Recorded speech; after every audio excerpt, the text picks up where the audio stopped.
Christian Estrosi, bonjour. Bonjour. Nous sommes ravis de vous accueillir à Radio J. Vous êtes le maire de Nice, vous êtes le maire Horizon de Nice. Et on va parler bien sûr politique, mais on va parler d'abord de ce qui s'est passé à Nice pendant ces journées d'émeutes, ou plutôt de ce qui ne s'est pas passé.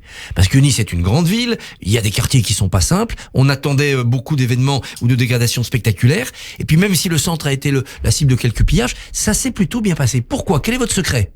Bon, ça n'est pas un secret. C'est d'abord une volonté d'organisation depuis des années dans un partenariat avec l'État.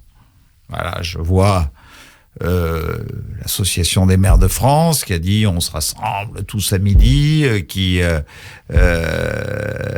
a voulu dénoncer aussi des relations complexes avec l'État. Moi, je dois dire que la chance de pouvoir discuter tous les jours avec un préfet qui fait face aux responsabilités et qui fait une vraie coproduction avec le maire de la ville, avec le procureur de la République, qui participe lui aussi à réfléchir en tirant le bilan de la veille, en bénéficiant à nous trois des informations, des renseignements territoriaux sur ce qui se passe sur les réseaux sociaux pour pouvoir anticiper plusieurs heures avant des mouvements, des enseignes qui sont ciblées dans un cœur de ville, en partant de certains quartiers, etc. On a anticipé systématiquement, et vous vous rendez compte qu'alors qu'en France, il y a eu 3500 interpellations à cause des émeutes, la police n'a eu à interpeller que 33 personnes à Nice. Est-ce que dans la 5e ville de France, 400 000 habitants. Est-ce que c'est aussi parce que vous êtes la ville de la technologie au service de la sécurité, vidéosurveillance et autres logiciels modernes ? Que n'a-t-on dit sur Estrosi, Big Brother, 4000 caméras, une pour 200 habitants. Mais ça marche. Tout ce que nous avons tenté sur la reconnaissance faciale qui nous a été refusée par la CNIL, mais que nous avons contourné par des algorithmes avec des startups qui nous permettent de détecter des mouvements et d'anticiper sur la manière dont ces mouvements peuvent être utilisés. Donc, oui, ça marche. Et puis, je remercie naturellement le gouvernement qui a pris d'abord les bonnes décisions. J'estime que dans cette crise où il y avait une exigence d'unité nationale, ceux qui ne se sont pas rangés dans cette unité nationale ont eu bien tort. Le ministre de l'Intérieur, Gérald Darmanin, a pris les bonnes décisions. Nous avons bénéficié du RAID, nous avons bénéficié d'unités de police mobile. Et des hélicoptères, nous avons bénéficié notamment d'un hélicoptère que le préfet a mobilisé. On a un hélicoptère, naturellement, pour une ville comme Nice et comme toutes les grandes villes de France, il y a des hélicoptères qui sont en mesure d'intervenir. Le préfet a pris la décision de le faire circuler le soir avec des projecteurs qui, naturellement, impressionne. On a mis à disposition nos propres drones que nous n'avons pas le droit forcément d'utiliser parce que le Conseil constitutionnel nous l'a refusé, mais de les mettre à disposition de la police nationale et de les accompagner avec nos experts. C'est une addition de toute une panoplie qui, naturellement, nous a permis cela, mais surtout une très grande relation dans le couple préfet et maire. Et je saluais l'action de mon préfet qui a été sans doute déterminante. Est-ce que ça n'aurait pas été encore plus efficace s'il y avait eu l'état d'urgence ? Est-ce que le gouvernement n'aurait pas dû décréter l'état d'urgence ? Non, parce que celui-ci devait rester un élément à faire intervenir si la crise avait perduré. Je crois qu'il fallait y aller de manière graduelle et non pas trop anxiogène et trop provocatrice. Le fait d'avoir arrêté les transports à 21h était une sage décision. Et l'état d'urgence devait rester une carte à ne sortir que si, dans les jours qui suivaient, il y avait encore une montée en puissance des émeutes, mais elles ont été quand même jugulées.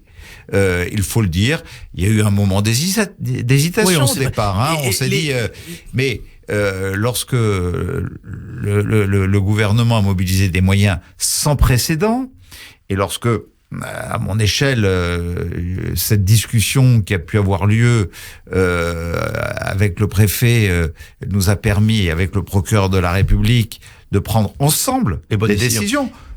Une fois par jour, nous avons eu une réunion.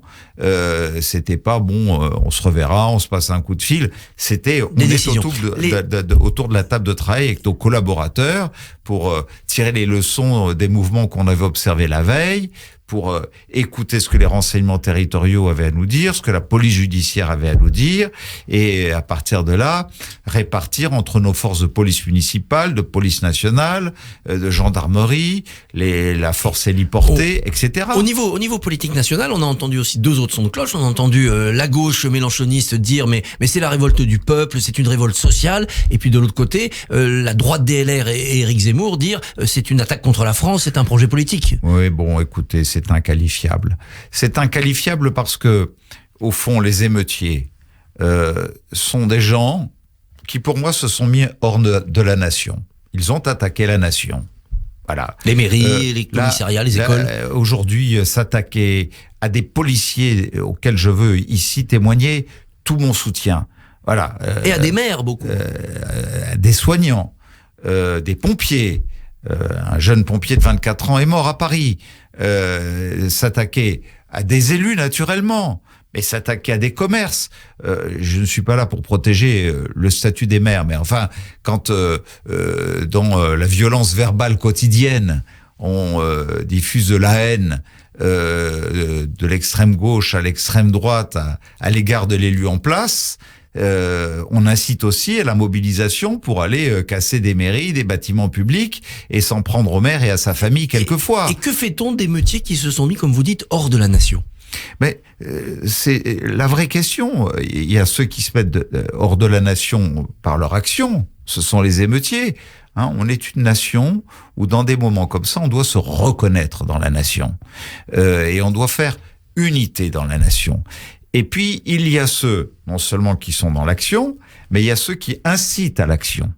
Et ceux qui incitent à l'action, comme Monsieur Mélenchon, par exemple, lui-même se met hors de la nation. On peut pas dire à des émeutiers, ouais, c'est bien, il faut vous faire entendre. Et pour vous faire entendre, il faut casser.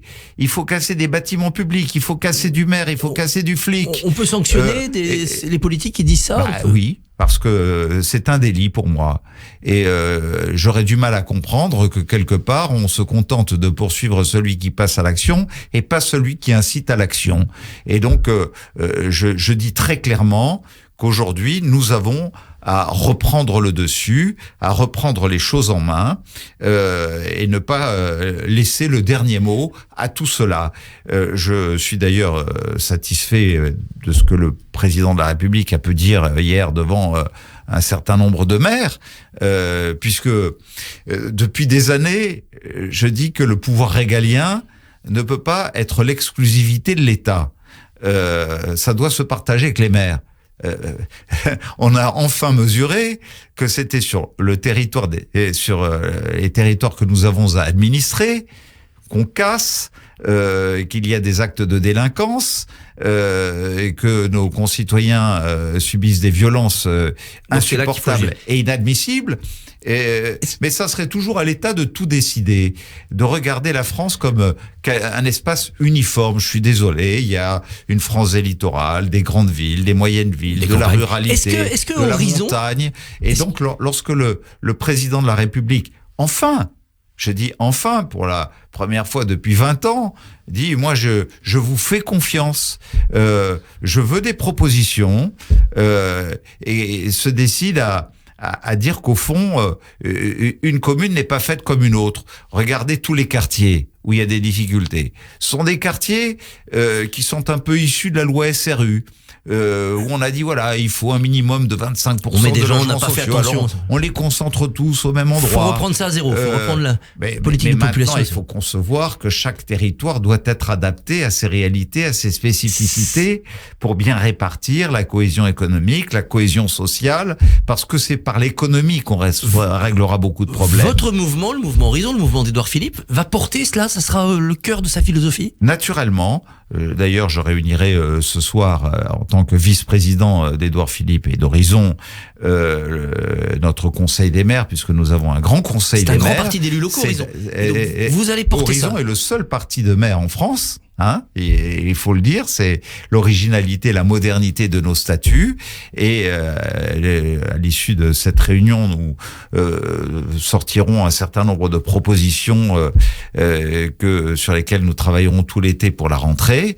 Je pense notamment à la majorité pénale, je pense à l'expulsion des logements sociaux pour ceux qui sont en état de récidive. Suppression des allocations et des aides sociales. Bénéficier d'un logement social, c'est un droit pour ceux qui ont besoin d'un toit, mais ça crée des devoirs. Supprimer les allocations éventuellement, ça se regarde. Vous savez, il y a deux éducations. Vous avez l'éducation nationale, vous avez l'éducation des parents. L'éducation nationale, on paye un enseignant pour qu'il transmette la connaissance et le savoir, puis qu'il participe à l'éducation aussi. Mais enfin, le premier à devoir participer à l'éducation, c'est la famille, c'est les parents. Et quand on touche une allocation pour éduquer et pour accompagner à l'éducation, ça crée des devoirs aussi. Ça crée des devoirs de la part des parents. Et donc, les parents doivent payer lorsque ils sont pas capables de dire à leurs enfants, ce soir, tu restes à la maison, tu vas pas sortir dehors. Et donc, c'est un véritable sujet. Et puis, naturellement, on doit faire évoluer notre droit. Ça fait des années que je réclame, alors que beaucoup de communes en France ont des centres de supervision urbains avec des caméras comme nous en disposons, que nous puissions avoir des fichiers dont nous n'avons pas connaissance. Seule la justice doit en avoir connaissance. Mais ils sont à disposition. Mais de tous ceux qui sont identifiés comme étant des délinquants récidivistes puissent être dans les logiciels de nos centres de supervision urbains, à disposition de la justice, pour pouvoir être interpellés et suivis. Avoir un visage cagoulé, ça doit être interdit. C'est d'ailleurs interdit par la loi. Si on cache son visage, c'est qu'on est en train de préparer un coup. Vous vous êtes aussi mobilisé pour la laïcité. Vous avez dénoncé, par exemple, des prières musulmanes organisées dans des écoles. Quelle suite a été donnée à votre alerte ? Je me réjouis d'abord que le ministre de l'Éducation nationale et encore plus Madame Elisabeth Borne, la première ministre, ait dit combien, après les éléments que j'ai portés à sa connaissance associés au rectorat de la ville, toute la fermeté qu'elle entendait mettre en œuvre pour que ce genre de choses ne puisse pas se produire. L'école doit être un sanctuaire de la République en matière de laïcité, tout comme l'espace public en général, mais d'abord l'école. Et donc je me réjouis de cela. La laïcité est un principe fondamental. On ne discute pas des principes, on les applique. Un mot de l'été qui arrive, 316 jours dans l'année dernière. Nice a été une ville plus chaude que la moyenne française. Vous êtes inquiet ? Naturellement, je suis inquiet, je suis même très inquiet. Voilà, nous voyons les océans, même l'océan. Nous organiserons, après New York en 2017 et Lisbonne en 2022, le sommet de l'océan unique, les 70% d'eau qui recouvre la planète en juin 2025. Donc il faut prendre des mesures. Avec 110 chefs d'État, 4000 scientifiques, etc. 5 degrés de plus au nord de l'Écosse, dans l'océan Atlantique. Et on sait que ce qui refroidit la Terre, c'est l'eau. Bon, on sait aussi que nous avons nos responsabilités pour climatiser nos villes, c'est-à-dire faire à la place des îlots de chaleur, des îlots de fraîcheur. Eh bien, vous reviendrez nous en parler, on fera une émission spéciale, parce qu'on est arrivé au bout de notre temps et ça mérite une émission spéciale. Oui, mais c'est le courage de l'impopularité qui doit aujourd'hui nous amener à imposer dans nos villes des îlots de fraîcheur. Eh bien, vous reviendrez et pour nous en parler. Travailler notamment sur les fuites d'eau que nous trouvons dans nos canalisations et où nous investissons beaucoup en ce qui nous concerne. Christian Estrosi, merci, bonne journée.